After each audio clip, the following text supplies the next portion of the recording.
안녕하세요. 알려준마 달입니다. 안녕하세요. 안녕하세요. 잘 지내셨어요? 네, 잘 지냈습니다. 아, 손을 흔들어야 되는구나. 귀엽게. 네. 저희가 지금 페미니즘 테마 두 번째 책이잖아요. 네. 이 책이 언제 나오나 했어요. 이제 프랑스와 사강의 브람스를 좋아하세요. 이 책은 누가 선택하셨죠? 아, 제가 했어요. 도몽님이. 네. 요즘 막 이 제목으로 이 드라마도 하고 맞아요. 있잖아요. 얼마 전에 드라마도 네. 끝났잖아요. 그 내용하고 다른다고 네, 그러더라고요. 내용은 상관은 네. 없지만 네. 덩달아 그 드라마 때문에 이 작품까지, 이 책까지 인기를 얻게 됐다고 하더라고요. 우리가 이 방송을 통해서 이 프랑스를 좋아해서의 의미를, 그 질문의 의미를 좀 찾아가 보는 시간을 가질 텐데, 일단은 이 작품에 대해서 소개를 하고 진행을 해야 될 것 같은데요. 네. 이게 어떤 좀 읽고 나서 좀 아릿하거나 그 슬픈 감정 같은 걸 느껴지더라고요. 폴이 주인공이에요. 그 폴은 실내 장식가고요. 39입니다. 그 오랫동안 함께 지내온 연인 로제. 로제에게 완전히 익숙해져 있어요. 네. 둘이 사귀면서. 앞으로 자신은 어느 누구와도 사랑할 수 없을 거라고 생각을 하기도 합니다. 하지만 로제는 또 다르죠. 구속을 좀 싫어한 것 같아요. 읽어보면 마음 내킬 때만 폴을 만나고 그 젊고 아름다운 여자들을 또 슬쩍슬쩍 만나요. 쉽게 말하면 바람을 조금 슬쩍 피고, 네. 폴은 안 그런데. 네. 네. 폴은 그냥 이 로제한테만 푹 빠진 것도 아닌 것 같아요. 그냥 삶 속에서 자연스럽게 예, 받아들이고, 예, 익숙해져 있는 예. 거예요. 그래서 그러니까 갑자기 여기서 시몽이 나타나죠. 젊고, 예. 이런 표현 네. 사람한테 해도 될지 모르겠는데 싱싱하고 싱싱하고 14살에 14살이면 25살이면 싱싱하죠. 연하고 예. 그래가지고 게다가 또 변호사고 예, 금수저예요. 금수저죠. 예, 가질 거 다 가진 놈이야. 또 시몽이 이 폴한테 첫눈에 반하게 되죠. 맞아요. 근데 이제 그렇게 삼각관계가 맞아요. 이어지는 거거든요. 그래가지고 폴은 한편으로 불안하기도 하고 한편으로 또 신선한 호기심도 느껴요. 그 시몽의 대시를 통해서 느끼죠. 그래서 그런 내용이 줄거리가 맞아요. 진행되고 있어요. 어떻게 보면 통속적이라고 할 수도 있는데 여기서 이 사강이 표현해낸 그 다른 어떤 캐릭터보다 폴이 주는 이 느낌, 입체적인 느낌, 그리고 어떤 갈등, 정서의 묘사 이런 것이 아주 뛰어난 뛰어나죠. 작품이라고 저는 생각하고 또 읽었거든요.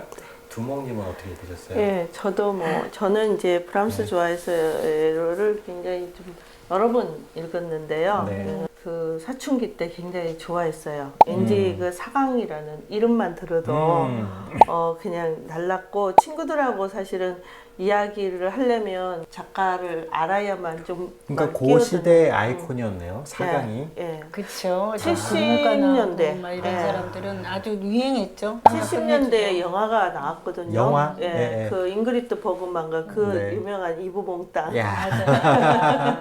진짜 그다음에 시몽 역으로 연식 나오네. 네. 그 영화도 사실 우리나라에서 굉장히 히트를 쳤고요. 네. 그다음에 물론 이제 스품의 안녕은 이 이제 대표작이죠. 우리 프랑스화제 그렇죠. 사강의 대표작이고 18살 때 이제 이 작품으로 일약 스타덤에 맞아요. 올라가죠. 이 작가가. 돈도 엄청 많이 벌었죠. 이걸로. 그래서 어떻게 보면 그 프랑스화제 사강을 있게 한 그 작품이자 맞아요. 또 그 작품의 어떤 성공으로 인해 가지고 어떤 너무 어린 나이에 최고의 극점까지 갔다가 맞아요. 다시 나락으로 떨어지는 걸 하는데요. 이 작가의 본명은 프랑스와즈 코아레라고 맞아요. 해요. 그리고 프랑스와즈 사강은 너무 잘 알다시피 그냥 프루스트의 그 잃어버린 시간을 찾았어에 나오는 주인공 이름이 너무 마음에 든다 해서 사강으로 필명을 지었다 그래요. 저는 이 프랑스와즈 사강을 이란 이름을 들으면 조제 호랑이 그리고 물고기들이 맞아요. 그러니까 이 사강이 프루스트의 그 작품에서 나온 거잖아요. 여기서 조제는 프랑스와즈 사강의 세 번째 작품 한 달 후 1년 후에 나오는 등장인물 이름이에요. 맞아요. 예. 거기 보면은 그 여성 등장인물이 하반신이 마비가 된 계속 책을 읽잖아요. 사강 책을 그렇게 좋아해 한 내용이거든요. 이 단락에서 보면 네. 우리 세대 차이를 느끼는 것 같아요. 네. 네, 그래서 이제 네. 이 사강을 조금 더 말씀드리자면 네, 네. 1935년생이고 2004년도에 맞아요. 작고 하셨죠? 타계했습니다. 네. 예, 그래서 69세로 아마 이제 좀 어떻게 보면 좀 이런 나이에 갔는데요. 이 사람은 태어나면서부터 좀 이 작가는 약간 부르주아 집안에 태어났고 공부도 뭐 그닥 열심히 하지 않은 것 같아요. 소르본 대학을 들어갔는데 졸업은 못한 것 같고 그 스피드 즐기는 거 있잖아요. 예. 네. 첫 번째 그 네. 인세를 받아가지고 자동차를 맞아요. 살 정도로 네. 자동차를 좋아했고 결국은 이제 그 57년도에 사고가 나서 네, 네. 그 큰 사고를 당해갖고 코마 상태에 네. 빠져 있다가 이제 깨어나는데 사고가 몇 번 있었고 그로 인해서 또 중독이 약물 네. 중독이 이제 그 통증 때문에 약을 그때부터 이제 중독에 좀 빠져들게 몰핀이나 된 이런 것 것 같아요. 때문에 인생이 좀 많이 근데 네. 이 작가는 그야말로 이렇게 뭐라 그러죠 질주 본능 같아요. 물론 자동차의 어떤 속도감도 즐겼지만 인생의 어떤 그 자기 인생의 어떤 속도도 즐긴 것처럼 뭐 마약도 하고 그러니까 뭔가 리스크한 것에 자신의 생을 거는 것에 대해서 이렇게 희열을 느꼈나 봐요. 그러니까 도박을 그렇게 또 즐겨가지고 나를 출입 금지를 시켜달라. 우리로 치면 강원랜드에 나를 출입하지 못하게 해달라 편지까지 쓸 정도로 그렇게 맞아요. 그랬다고 하더라고요.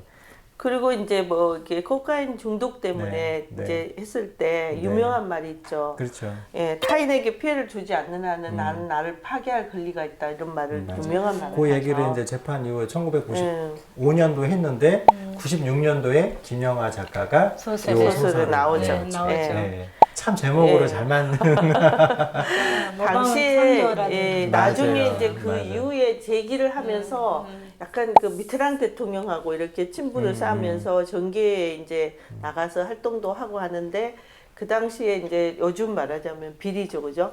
그런 비리에 좀 얽혀가지고 말년에는 자기 재산을 다 몰수당하고 맞아요. 굉장히 네. 이제 그 궁핍하게 살았어요. 살면서 이제 결국은 그 뭐 2004년도에 그냥 그 질환으로 병원에서 죽게 돼요. 굉장히 말년이. 그래서 프랑스 아주 사강은 이제 소설가로서의 삶도 물론 살았지만 워낙에 대중적 인기가 있었으니까 요즘 말로 하면 셀럽으로서의 삶을 셀럽 많이 맞아요. 맞아요. 맞아요. 예, 그래서 맞습니다. 어떤 사람들은 관종 아니냐 좋은 표현은 아니지만 네. 그런 그 타인에게 노출되고 인정받고 이런 것을 즐기는 거 아니냐라는 시선으로 그러다 보니까 상대적으로 그 문학성이 조금 이렇게 다운그레이드 돼서 감해지는 이 느낌이 통속 들죠. 소설의 네. 느낌도 있는데다가 그래서 문학적 평가를 덜 받은 거 아닌가라는 생각도 들었는데 페미니즘의 테마에서 또 이 작가를 갖고 왔을 때는 분명한 이유가 있을 거예요. 여기서 보여주는 캐릭터가 시사하는 바가 있죠. 그렇죠. 폴의 캐릭터가 예. 당시에 예. 그 50년대잖아요. 그렇죠. 배경이 네, 네. 이게 59년도에 쓰여진 작품인데 네, 50년대 그 보통의 여성들이 가지는 어떤 생각 이런 것에 좀 상반되는 맞아요. 생각을 가지고 연애관도 있어요. 그렇고. 예. 그리고 참 특이하게도 이 사강은 죽었을 때 그 국장으로 치르게 돼요. 세상에나 어떻게 역시 프랑스구나. 네. 뭐 파리가 정말 예술가의 천국이구나 이런 생각을 하게 하는 부분이었어요. 우리나라 같으면 가능할까요? 이 싶어요. 작품이 전에 다뤘던 그 자기만의 방이라든지 앞으로 다룰 핑거 스미스에 나오는 인물이나 서사처럼 극적인 뭐는 없는데 여기서 폴이 하는 행동이나 네. 가치관 그리고 선택 이런 것들이 굉장히 시대를 앞선 느낌을 주고 맞아요. 또 지금의 우리 시대에서 생각해봐도 그래 저런 행동을 할 수도 있을 것 같아 네. 이런 그 생각을 들게 하거든요. 두 분은 이 작품 안에 드러나는 또 당대의 남성 중심적인 분위기가 분명히 있잖아요. 네. 그 배경 안에서 폴이라는 캐릭터가 보여주는 그 행동과 선택을 통해서 어떤 점을 느끼셨어요? 보면은 요즘 네. 사실은 많이 쓰는 단어 중에 영포티라는 말이 있어요. 영포티. 예, 네. 그 뭔가 하면 영원히 청춘이고 싶은 그런 네, 그 40대 중년, 네, 뭐 네. 40, 50대 키덜트 세대와 X세대가 맞아요. 맞은 그게 이렇게 맞물린. 네, 네. 근데 이제 보통 중년 남성들하고 어린 아가씨들이죠. 네, 네. 이렇게 사랑을 하는 거는 뭔가 사회적으로도 어느 정도 이렇게 용납을 해주는 분위기 같으면 상대적으로 뭐 네. 그럴 수도 있지 이러는 분위기가 있다면 근데 반대는 조금 이렇게 그 네, 네. 문제가 되는 것처럼 맞아요. 되는 이런 게 아직도 지금 있거든요. 그렇다 보면 저는 이 페미니즘은 계속 현재 진행형이 아닌가 맞아요. 이런 생각을 해요. 로제와 이 그 폴과 시몽 사이에서 일어나는 일도 폴이 결국 이렇게 고민하게 되는 부분이 나는 늙었고 나이가 너무 많고 세상의 시선이 자기한테 던져질 어떤 것을 두려워하는 부분들이 있거든요. 맞아요. 물론 단순히 폴이 그런 것 때문에 그런 선택을 스포니까 말은 안 하겠지만 그런 선택을 한 건 아니지만 당대의 분위기가 그러했다는 거는 분명했던 것 같고요. 우리가 요즘 봐도 마크롱 대통령이 그 영부인하고 나이 차이 크잖아요. 자기 스승이었고. 네. 그러니까는 굉장히 이게 뭐 센세이션을 일으켰잖아요. 오, 세상에 대통령, 한 나라의 대통령이라는 사람이 와이프랑 저렇게 나이가 차이가 많이 나단 말이야. 근데 반대로 남성이 나이가 많고 여성이 좀 어렸다면 이 정도로 이슈화 되지는 않았을 거예요. 그렇죠. 동글쌤은 만약에 그 정도의 나이가 차가 나는 여기 나오는 시몬 같은 사람이 대시를 한다. 네. 근데 여기서는 제가 이제 책을 읽어보면 네. 늙음에 관한 이야기를 많이 해요. 약간 나이든. 그러니까 네. 예, 첫 단락부터 늙음에 네, 관한 네. 이야기를 맞아요. 시간이 지나면서 늙어간다. 그리고 네, 제일 끝에도 늙어간다는 늙음에 관한 이야기를 하거든요. 근데 그 나이 차이도 있겠죠. 14살 차이 정도 된다면 이 남자가 뭐 70이 돼도 이 여자는 항상 80, 뭐 90 네. 이렇게 되는 네. 거잖아요. 네. 그러면 어쩔 수 없는 그 세월의 간극을 느낄 수 있을 것 같아요. 맞아요. 정서의 갭도 있을 거고. 예. 근데 그런 것들이 아 내가 저 남자보다는 조금 더 늙다. 저 남자하고 맞추려면 조금 더 이쁘게 해야 되겠다. 이런 생각이 들 것 같아요. 이거를 다 초월하고 그렇게 할 수 있지는 그러니까는 힘들 것 같아요. 정서적 교감도 교감이지만 남자가 연상이고 여자가 연하일 때는 크게 문제 삼지 않는 것들이 여자가 연상이고 남자가 연하일 때는 문제를 삼는 분위기에 우리가 젖어들어 있고 네. 또 그게 당연하다고 생각하니까 이런 사고를 하게 되는 것 같고 누군가 젊은 남자가 나에게 대시를 해와도 이거 갈등하죠. 근데 우리 그러니까 분위기가 마치 큰 일을 저지른 것처럼 뭐 이렇게 난리가 나잖아요. 근데 우리나라 역사만 봐도 사실은 나이 차이가 많으면 항상 남자가 나이가 많은 네, 걸로 네. 설정돼서 이렇게 내려오잖아요. 근데 그게 충분히 반대일 수도 있는데 네, 네. 아직 우리 사회에도 이제 완전한 어떤 그런 거는 이루어지지 않고 맞아요. 있다는 거예요. 사실은 예. 이게 남자가 연상이든 여자가 연상이든이 중요한 게 아니라 두 관계가 얼마나 건강하고 상호 수평적이고 존중하고 의존하느냐 이런 차원에서 바라봐야 될 건데 지금 우리가 보편적으로 깔고 있는 사회적 인식 틀이 아무래도 그게 그런 면에서 페미니즘적인 사고가 이 사회에 아직도 많이 맞는 애 전해져 있죠. 그러니까 있다는 우리가 거고, 예. 페미니즘 얘기하면 일단은 남자들이 불쾌하고 그다음에 아 뭐 여성 운동이나 하는 사람인 것처럼 아는데 사실은 페미니즘의 본질은 어떤 그 여성의 우월주의를 얘기하는 게 아니라 정말 이런 가부장적인 사회에서 약자인 여성들이 그동안 이렇게 불편함을 인내하고 참고 왔던 것을 드러내놓고 이제 평등해지자는 노력이고 어떻게 보면 사회적으로서 약자들의 어떤 그런 해방에 대한 이야기인데 이제 마치 그게 무슨 여성 우월주의나 뭐 그런 건 여성 아니죠. 운동이나 이렇게 비춰지기 사실 때문에 여기서 나오는 에피소드나 서사도 그렇게 대단한 그쵸. 정치적 사회적 전혀 이슈는 없죠. 없어요. 네. 근데 이제 우리가 프랑스 아주 사강이라는 인물 자체를 소비할 때, 소설가를 소비할 때 약간 페미니즘적인 그런 부분도 깔고 그쵸. 보기 때문에 이 작가를 선택하지 않으셨나 생각이 들고, 그리고 저는 아까 이제 질문 드렸던 이유가 뭐냐면은 젊은 남자가 이렇게 대시하면 당연히 좋지 않을까요? 라는 상황이라기보다는 사회적인 그런 인식을 의식을 하는 편이냐 안 하는 편이냐 이걸 여쭤본 거예요. 그 사람이 완전히 나한테 동화가 됐다. 네네. 그러면 의식 안 할 것 같아요. 근데 일단 처음에는 의식할 것 같아. 뭐 네, 맞아. 어린애가 맞아, 그럴 수 있어요. 어떻게 네네. 그렇게 할 것 같아요. 지금도 그러니까는 사회적 의식이나 이런 거를 그런 거 없이 네, 없이 네, 없이 할 수 있을 네. 것 같다. 부모님은 어떠세요? 네, 뭐 저도 그냥 저기 그 어떤 그 두 사람의 네. 신뢰가 바탕이 되고 네. 그 사랑에 확신이 든다면 나이는 그 다음이라고. 맞아요. 그녀는 노제에게 설명할 수 없으리라. 자신이 지쳤다는 것, 그들 두 사람 사이에 하나의 규율처럼 자리 잡은 이 자유를 이제 자신은 더 이상 어떻게도 할 수 없다는 것을. 그 자유는 노제만 이용하고 있고 그녀에게는 자유가 고독을 의미할 뿐이 아니던가. 자신이 그가 몹시 싫어하는 악착스럽고 독점욕 강한 여자가 된 것 같다는 말을 그녀는 그에게 할 수 있으리라. 문득 그녀는 아무도 없는 자신의 아파트가 무섭고 쓸모없게 여겨졌다. 이런 장면인데요. 로제한테는 허용되는 것이 폴한테는 허용되지 않는 맞아요. 그런 분위기를 읽으면서 이 로제와 폴을 통해서 그 페미니즘에 대한 생각을 한번 해보게 하는 단락이었어요. 맞아요. 저도 이 네. 문장을 들으면서 어떤 생각이 들었냐면 단순히 이 작품 속에 폴이 어떤 사고를 하는가, 어떤 행동 제약을 받는가가 또 중요하지만은 반면에 동일한 그 이슈에서 로제는 어떤 제약을 받는가, 어떤 사회적 인식에 들여서 그 행동을 평가받는가, 이게 되게 중요했던 것 같아요. 만약에 로제와 폴이 둘 다 동일하게 사회적 인식의 틀에 규정되어 있다면 이거는 성평등의 문제가 아니라 개인 자유의 문제잖아요. 맞아요. 근데 이제 한쪽은 즉 로제는 자유분방하고 이쪽은 여기도 만나고 저기도 만나고 하고 폴에게만 그게 그런 억압이 강요된다면 이거는 성평등의 문제이죠. 그렇죠. 예, 예. 그래서 문문사로만 채택을 해봤습니다. 그러셨구나. 네. 예, 동글쌤은 어떤 문장 선택하셨어요? 저는 그 페미니즘의 관점의 문장을 골라봤거든요. 예.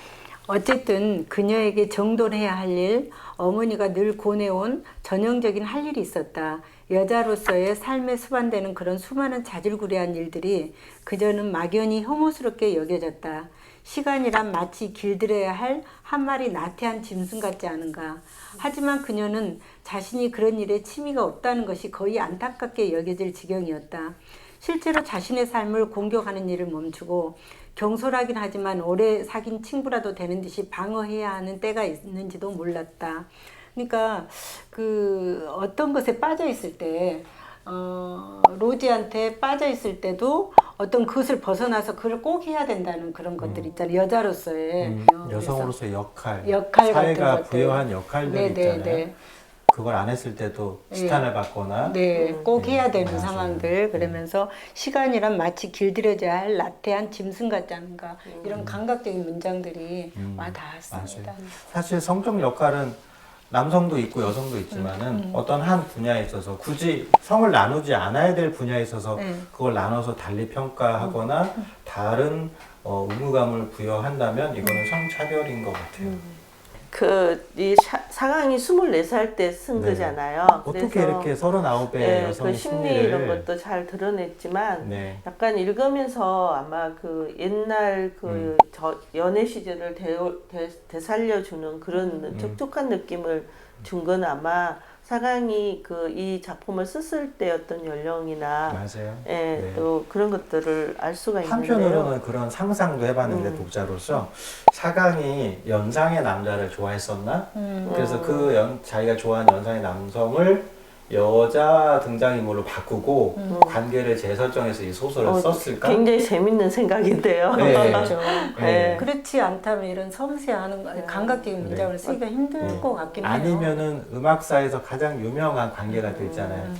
슈만과 클라라, 그리고 브람스. 요 관계를 나름 패러디해가지고 썼나 하는 생각도 들고. 그럴 수도 그리고 있겠네요. 그 이야기가 사실 어떻게 보면 보이지 않는 털로 들어와 있을지도 네. 모르죠. 네. 그 나이 차도 비슷하지 않나요? 네네. 그 이제 클라라하고 브람스도 14살 차이예요. 예. 우연의 일치일까? 그런 거 보고 썼겠죠. 네. 모방 상교 여분이라고. 네. 마무리하기 전에 이제 클로징 멘트를 한번 여쭤보고 싶은데 네. 두 분은 이 작품을 뭐 저는 꼭 이 어떤 소설이라고 해서 문학사적 의의를 막 짚어가면서 읽을 필요는 없다고 생각하거든요. 이걸 그냥 한편에 멜로로 읽을 수도 있잖아요. 어쨌든 나는 이 작품을 어떻게 읽었다. 그러니까 시몬드 보부아르가 네, 이 네. 제2의 성을 할 때 그 네. 한 말이 여성은 여성으로 태어나는 것이 아니라 여성으로 만들어지는 거다 이렇게 한 말이 있죠. 네. 유명한 말인데 이 작품에서 폴이라는 인물도 어떤 남성 가부장적인 사회에서 어떤 주체성을 가지지 못하고 그런 여성으로 약간 만들어져 있다는 느낌을 계속 읽으면서 느꼈어요. 네. 그리고 이제 폴이 만약에 그 당시에 페미니즘을 알았더라면 어떻게 됐을까? 그 폴이 자기 마음 가는 대로 행복한 삶을 그러면 살았을까? 페미니즘 알았더라면 이제 그런 엉뚱한 좀 생각을 해보게 되었어요. 이 작품 읽으면서. 저는 이제 처녀들의 저녁 식사. 네, 아, 그 예, 영화. 그 영화를 네. 떠올렸는데요. 네. 그 세 명의 미혼 여성이 등장하거든요. 네. 그래서 그들이 생각하는 섹스와 그 남성에 대한 성 담론 같은 것들을 하는 장면이 정면으로 펼쳐지는 네, 영화거든요. 근데 굉장히 그 기존의 여성의 그 수동적이고 소극적인 삶을 어떤 통념을 깨뜨리는 영화였어요. 저는 네. 재밌었거든요. 네, 네. 강수연이가 붙잡혀 가요, 간통죄로. 아, 그래요? 그러니까 강수연이가 하는 말이 국가에서 언제부터 나를 이렇게 관리를 했냐고 이런 말이거든요. 그런 네, 부분을 맞아요. 생각해 봤습니다. 방금 처녀들의 저녁 식사 그 강수연 에피소드를 말씀하셔서 저는 네. 언뜻 나혜석이 생각났어요. 나혜석이 맞아요. 이혼 후에 네. 네. 정조는 취미일 맞아요. 뿐이다. 네, 맞아요. 그거를 그리고 만약에 정조를 강요할 거면 네. 남성에게도 동등하게 강요해라. 맞아요. 아, 네. 우리 맞아요. 문학에도 나혜석이가 있었죠. 그렇죠. 그 첫 번째 그 네. 페미즘이 경이라는 작품. 맞아요. 네. 이 브람스를 좋아하세요는 책은 조금 얇지만 네. 이 사랑의 삶이 참 매력적이어서 할 얘기가 아직 많이 남아있거든요. 2부에서 또 이어서 우리가 이야기를 나눠보도록 하겠습니다. 자, 지금까지 알려준 말 탄이었습니다. 안녕. 안녕.